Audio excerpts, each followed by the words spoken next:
Mana benda dua? Mak oi. Mana benda dua? Mak oi. Saudara Lun, seorang personil Satlantas Polres Abdia, Brigadir Dena Ketaren, ditabrak lari oleh seorang pengendara sepeda motor pada Rabu 5 Agustus sore. Kejadian itu terjadi saat Brigadir Dena melakukan razia Ops Patuh Selawah 2020 yang dilaksanakan di Gampung Guhang, Kecamatan Blangpidi. Informasi yang diperoleh Serambi News, seorang pengendara motor Yamaha Vixion nekat menabrak petugas Satlantas yang sedang berdinas karena tidak memiliki surat-surat kendaraan bermotor serta tidak memakai helm. Awalnya sang pengendara yang bernama Wahyudi, 18 tahun itu, datang dari arah Cotmane menuju ke arah Blangpidi. Setiba di kawasan Guhang dan mengetahui ada razia, Wahyudi pun berbalik arah dan keluar dari kawanan razia tersebut. Aksi kabur pria berkulit hitam itu awalnya sempat dihadang oleh Brigadir Dena.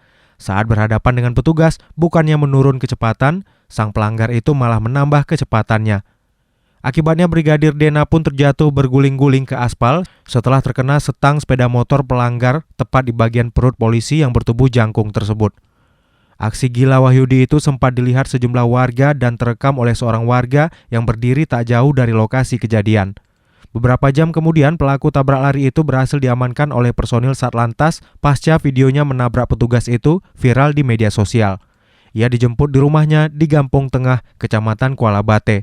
Atas perbuatannya itu, Wahyu terancam dijerat pasal 310 dan pasal 312 Undang-Undang Nomor 22 Tahun 2009 tentang lalu lintas dan jalan dengan ancaman 6 tahun penjara.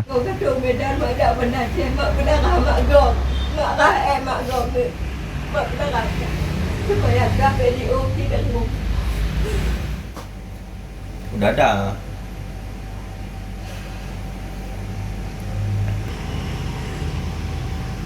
Tiga mak pati awe mak kumpul kan mandang waktu dua awe mak kumpul kan dengan jika. Dari Blangpidi, Rahmat Saputra, Serambi On TV.